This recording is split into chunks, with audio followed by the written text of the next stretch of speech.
कि सीएजी की, controller and auditor general की जो रिपोर्ट आई है उसमें पश्चिम बंगाल में एक बहुत बड़े घोटाले की बात सामने आ रही है। ये 2 लाख करोड़ का घोटाला बताया जा रहा है जो 2020-21 का है। अखिलेश हमारे साथ जुड़ रहे हैं इस पर और जानकारी के साथ। अखिलेश, क्या इसके डिटेल्स हैं और किस तरह का ये घोटाला है जो इस रिपोर्ट में अब बात सामने आई है? अखिलेश, देखिए नगमा, बीजेपी ने अब से कुछ देर पहले एक प्रेस कॉन्फ्रेंस की है यहाँ पर पार्टी मुख्यालय में, जो कि पश्चिम बंगाल के प्रदेश अध्यक्ष सुकांत मजूमदार, उन्होंने इसको संबोधित किया।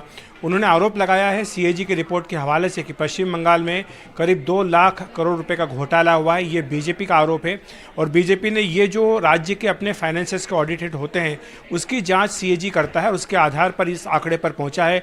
सीएजी का ये कहना है बीजेपी के मुताबिक कि कई ऐसे सर्टिफिकेट्स, यूटिलाइजेशन सर्टिफिकेट जो कि नहीं दिए गए हैं और पर्सनल फंड में भी कई सारा पैसा जो इस्तेमाल किया गया है। तो ये सब कुल मिलाकर के करीब 2 लाख करोड़ का 1,98,000 करोड़ का ये पूरा मामला बनता है और बीजेपी ने कहा है कि इस पूरे मामले की जांच होनी चाहिए और इस सीधे तौर पर जो जिम्मेदारी है पश्चिम बंगाल की मुख्यमंत्री ममता बनर्जी की बनती है। तो ये लोकसभा चुनाव आने से पहले बीजेपी ने अपना जो हमला है ममता सरकार पर वो तेज़ कर दिया है और जो सीएजी की रिपोर्ट है उसके रूप में बीजेपी को एक बड़ा हथियार मिला है, जिसके जरिए बीजेपी ने आरोप लगाया कि पश्चिम बंगाल में बड़े पैमाने पर वित्तीय गड़बड़ियां हुई हैं।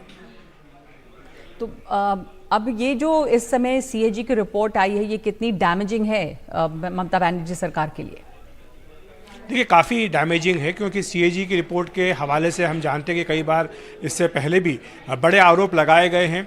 कई सारे जो इसमें मामले में जांच भी की गई है और जांच के बाद कई लोगों को दोषी भी पाया गया है। तो इसी लिहाज से बीजेपी को लगता है कि सीएजी की ये जो रिपोर्ट आई है ये बड़े पैमाने पर जो भ्रष्टाचार है, जो कि बीजेपी आरोप लगाती आई है पश्चिम बंगाल सरकार के ऊपर, उसकी पुष्टि करता है। हालांकि इस पर अभी टीएमसी का जो पक्ष है वो आना बाकी है, लेकिन टीएमसी हमेशा से ये कहती आई कि बीजेपी चूंकि वहाँ पर सीधे टीएमसी से 2-2 हाथ कर रही है, सीधे लड़ाई है, इसीलिए इस तरह के बेबुनियाद आरोप बीजेपी वहाँ पर लगाती है। लेकिन बीजेपी ने इस बार अपने आरोपों के समर्थन में सीएजी की जो रिपोर्ट है उसको पेश किया है, जिसमें यह कहा गया है कि करीब 1,98,000 रुपये का जो है वो गड़बड़ी वित्तीय तौर पर वो पाई गई है।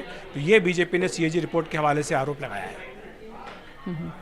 धन्यवाद आपका अखिलेश। इसमें ये खबर आ रही है कि 2021 से 2.4 लाख सर्टिफिकेट्स वो नहीं दिए गए हैं और ये सीएजी की रिपोर्ट है जिसमें पश्चिम बंगाल में बड़े घोटाले की बात सामने आई है। 2.4 लाख सर्टिफिकेट देने में सरकार नाकाम रही है फंड के इस्तेमाल की जो सर्टिफिकेट्स होते हैं। तो 2020-21 का ये मामला है और इस समय जो भ्रष्टाचार की बात सामने आती है उसको साबित करने के लिए बीजेपी ने कंट्रोलर एंड ऑडिटर जनरल की रिपोर्ट सामने रखी है।